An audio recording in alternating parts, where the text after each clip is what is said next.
Welcome to a special episode of the Local Legends podcast. I am Raf. I'm not Josh because I'm usually behind the camera, but this is the opportunity that I've been waiting for the last year. So now I'm in front of the camera, and I'm going to flip the script a bit because we have Josh as the interviewee rather than the interviewer. Because, you know, Josh is pretty much a local legend in the industry and the local area. So how you been, man? Doing really well, man. You're getting pretty close to me. The beard's starting to come in. You just got a few more years of growth, I reckon. I've been asking advice every single time I see you. It's like, how do you get your beard so luscious?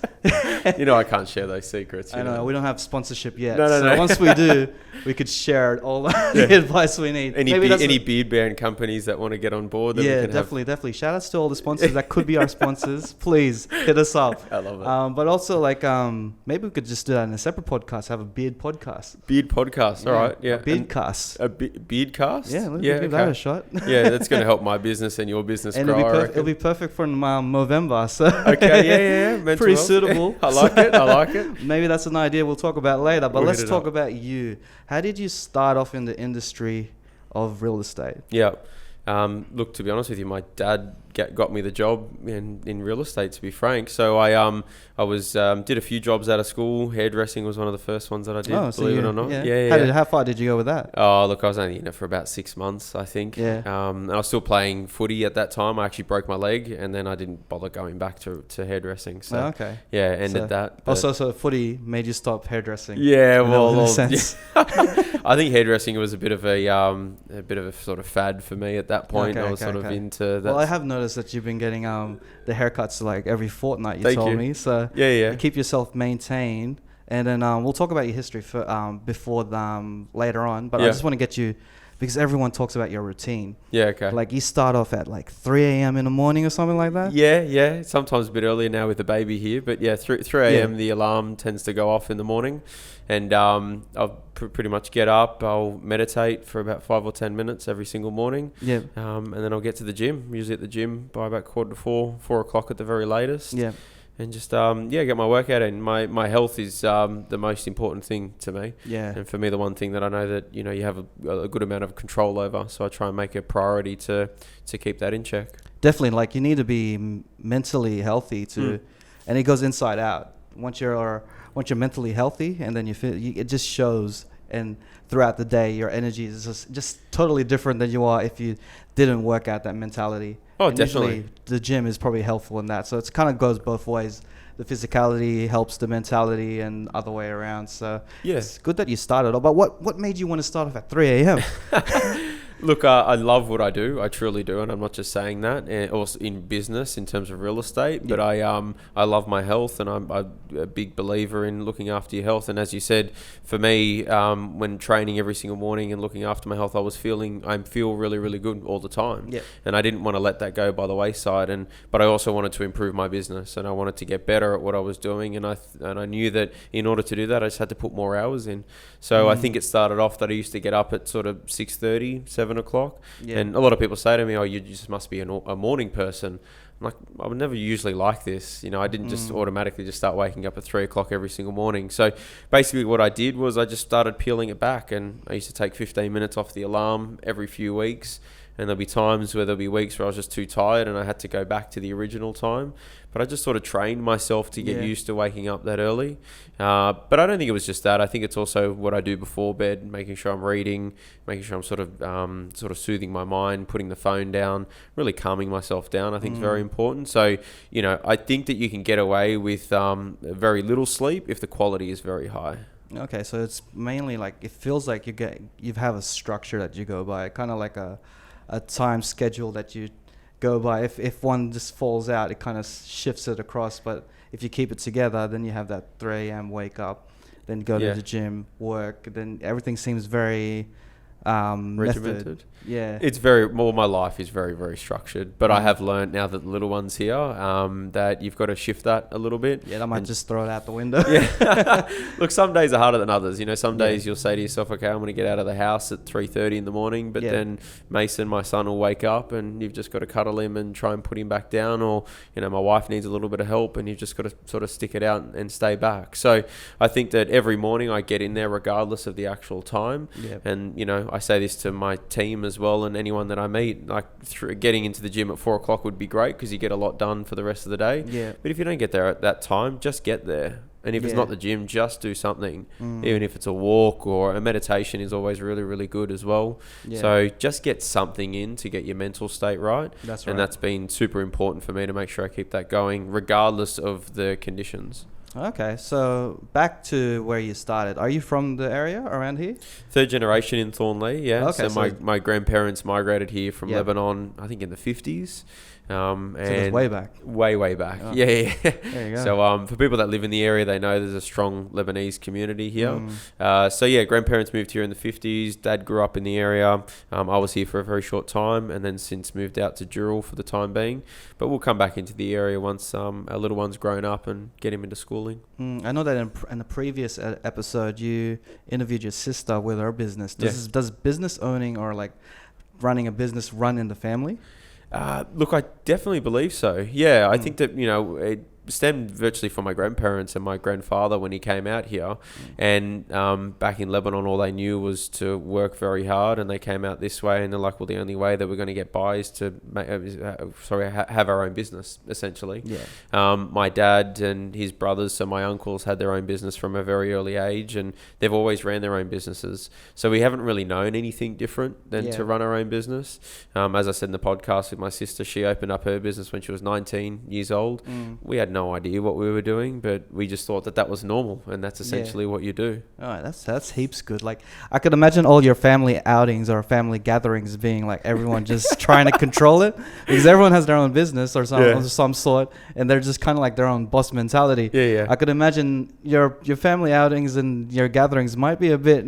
Yeah, look, I think it gets a little bit opinionated at times, but I feel like we're all in that, I guess you could say, CEO boss space 24/7. We get to those environments and we're just sort of over it. So we just sort of chill out. But no, look, I think that, we're pretty laid back and we're pretty cruisy, but at the same time, very structured and regimented. Yeah, you're one of my most laid back clients that I have. Oh, thanks, man. Look, I think you're like easy to work with. You're so good. Yeah, look, I think it's communication. When we sat down in the early days and we spoke about a structure and a plan that we were going to adhere to, we put checklists together, we put systems together, and when you post the videos, you know what text needs to be put in there, and it's the same every single time. Yeah. So that structure mentality just comes into the fold and everything. So that's right, and it's just reflective in my personal life, and that comes into the business life as well. And I think that structure has really allowed me to sort of leverage and scale to where I am today. Okay. Is there anything else that you do besides focus on the business? Is there anything and the gym and winding down? So like, do you do anything else? Started doing yoga as well. Okay. So yeah, what sort of yoga? Yeah, well, hot yoga. So Bikram okay. yoga, intense. I think it's like 40 or 45 degrees for like 90 minutes. Okay. So the summer's going to be nothing for you. No, everyone's outside. I'm outside. Everyone's was outside before, and they're like, "Oh, it's so hot today." Yeah. Oh, yeah, it's all right. It's all right. I can just do yoga out here. Like, That's right. out in the sun. I sit in the hot room for 90 minutes. Yeah. So I do that every Wednesday evening and Sunday mornings. Okay. But look, I love, being creative in the business, changing different systems. I love integration, massive on integration within the business. Having different apps talking to each other. I'm a big fan of that. I read a fair bit, so I love picking up a book and sort of reading new things and learning new things. And just massive on family, to be honest with you. Got a great family and great support around me. Lots of kids, love kids. So yeah. No, you just have one kid. So. I just have one at the moment. Yeah. Are you planning to get more? Of course, man. Yeah, look. Is there like a limit? Well, we've had the discussion. My wife's Italian, I'm Lebanese, so we'd love 5 if we can get there, but I think we've got to get past 2 first. Yeah, one by one. Yeah, exactly right. I'm a big planner and I am very structured, but I'm also of the opinion that you just got to let it it'll be what it will be. Definitely. And we'll just have to take it as it comes. Yeah. So speaking of taking it as it comes, so when did real estate come into the fold? You mentioned that you got it from your father. Yeah. Well, how did it what made you want to just keep keep going with it? So the way it sort of started was I was working within Dad's business, which he had a landscaping business at the time. I think I was about 17, 18, and to be honest with you, completely off the rails. I was out every weekend, most teenagers do, partying and stuff. And he just pulled me in and he goes, enough's enough. I got you a job in real estate and you start next week. I was like, all right, anything to keep him happy. So I was like, all right, if you want me to do that, I'll go and do it. How old were you again? I would have been 18 at the time. 18, okay. Yep. So I started off in leasing, rentals, essentially, renting out properties. Still a little bit off the rails, still partying a bit, but still working. And then something just clicked probably about 3 years in when I wanted to get into sales. Yeah. And I knew that I had to go and make a change, essentially, and start growing a career and not stop being a bit of a sort of party animal and actually go and focus on something. So I was working out at Parramatta at the time. That was where my first gig was, and then I moved to Thornley going on 6 years ago now. Yep. And then stepped into a sales role as an assistant within a team. Did that for a year and just threw myself in the deep end and became my own standalone agent, essentially. And here I am today. Yeah. I just noticed you said that you went partying a lot and then you just got into real estate. Did you end up going to house parties when you're into when you get into like real estate and you go to house parties? Yeah. Do you end up just randomly just analyzing the house and then going up to the person's like, your house is worth this much by my analysis? Can I tell you, every party or event that I go to and they ask, what do you do for work? I'm like, real estate. Like, so how's the market? Every single time. So then you could just link them to your market review. Yeah, that's right. So, like, I just recently did a market review. Just check it out. Just check it out. Watch this 2 minutes and you know exactly what's going on. But yeah, we get a lot of questions about that. But I do generally like property and really do. But I think I just love the people more than I do like the actual property side of it. So don't get me wrong, property is important because you got to sell the house and all those sorts of things. But I think it's more about understanding the client, understanding why the person is buying or why the person is selling, and how you actually can go and help them do that. Sometimes it's not just about finding the actual perfect house. It's also about selling a dream and for them to understand how that property could best suit their lifestyle. Yeah. And I think your drive as well as your attitude and your laid back attitude makes you a bit more easygoing and a bit more relatable. So you get a lot of good conversations out of people. And generally, I think also with my videography is more so the best part about it is building that rapport with the client and making sure that you have that connection, and that builds a lot of trust and builds a lot of understanding. So that usually I'm always a believer that comes up with a better result in terms of product, and in your case property. So how else do you reckon that the connection between the real estate agent and their client is super important? Yeah, I'll just be interested rather than interesting. Yeah. Just be interested in the person. I'm big on questions, and I truly do enjoy talking to people and understanding where they're at. Like, it's an amazing thing that someone is in a rental property and they want to go and buy their first house. Like, how exciting. And I've done that myself, and it's been exciting for me, and I keep on getting to do it and do it over and over again for several people. So that's really really exciting for me. And we have an amazing opportunity in real estate where people invite us into their house that they've lived in. For some people, lived there their whole life, 60, 70 years for some people, and they're inviting you in for the opportunity to go and sell their home that they've owned for 60 years, that they've had kids there, their family there, grandkids. There's so many life events that have happened within that one property. And for me, that's really the most exciting thing about being in this gig, is being able to be exposed to that. Yeah. And I think the most important thing is truly understanding the client and what they're actually after. Yeah, every property has history. Yeah. Even if even if it's just their first, it's just freshly built. The land has history. The area has history. And you seem to have a huge grasp of what the local community is all about. The businesses within it. Yeah. And what made you want to just reach out to, because you take the extra mile to actually just go out to local businesses rather than just stick within just just you and your clients and Yeah. stuff. But like, what made you want to branch out to just the local businesses within the community?